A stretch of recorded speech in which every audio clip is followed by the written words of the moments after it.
ბევრი რამე არის რისკთან დაკავშირებული. თუკი ჩვენ ვიძახეთ, რომ სამშვიდობო ძალა გავა და ჩვენ დავიღუპებით და ომი დაიწყება, ჩვენ ასე ვიქნებით 1 წელიწადში, 2 წელიწადში, 10 წელიწადში და 30 წელიწადში, ღმერთმა გვაშუროს. თუკი ჩვენ ყოველთვის ვიძახეთ, რომ ჩვენ არაფრისთვის მზად არ ვართ, ჩვენ არაფრისთვის მზად არასდროს არ ვიქნებით. ყოველი შემთხვევაში იმ ტენდენციით, რა ტენდენციას მე ვხედავ დღეს საქართველოში. ჩვენ გვჭირდება გარანტიები. ამ გარანტიების მიცემა შეუძლია მხოლოდ საერთაშორისო სტრუქტურებს. ამიტომაც ჩვენ უნდა დავიწყოთ საქართველოსდან და დავამთავროთ ალბათ გაეროში, რომ ჩვენ უნდა ვაღიარებინოთ მთელ მსოფლიოს გენოციდი და ეთნიკური წმენდა. სამწუხაროდ იმდენ წინააღმდეგობასაც, რამდენადაც მე ვგრძნობ ამ საკითხების მოგვარებაში, საქართველოში, შიგნით საქართველოში, მე ასე წინააღმდეგობას არ ვზნობ არსად. რატომღაც საქართველოში ჩამოყალიბდა სტერეოტიპი, რომ მშვიდობის მტრედობა ეს არის ძალიან კარგი რამე, ეს არის ცივილიზებული ადამიანი, რომელიც იბრძვის მშვიდობისთვის.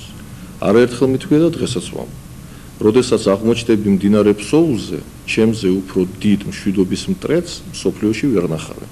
მე ვიცი ჩემი ერის ისტორია, ჩემი ხალხის ისტორია, ჩემი ქვეყნის ისტორია, რომ დგება ჟამი, როდესაც ხალხი ერთიანდება, ერთი იდეის ირგვლივ და ეს იდეა უნდა იყოს ქვეყნის ტერიტორიული მთლიანობის აღდგენა და მე მწამს, რომ დღეს თუ არა ხვალ თუ არა ზეგ, ეს მოხდება. ეს არის მთავარი გარანტი იმისა, რომ ჩვენ ნამდვილად შევძლებთ ჩვენი ქვეყნის სახელმწიფოების გამტკიცებას. ჩვენ ჩამოყალიბდით ერთ რამეში, რომ ამერიკის შეერთებული შტატები უპირველეს ყოვლისა ხელმძღვანელობს თავისი ეროვნული ინტერესებით.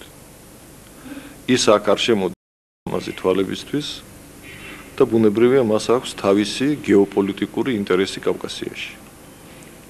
ამიტომ ის აკეთებს თავის საქმეს და არა ჩვენ საქმეს.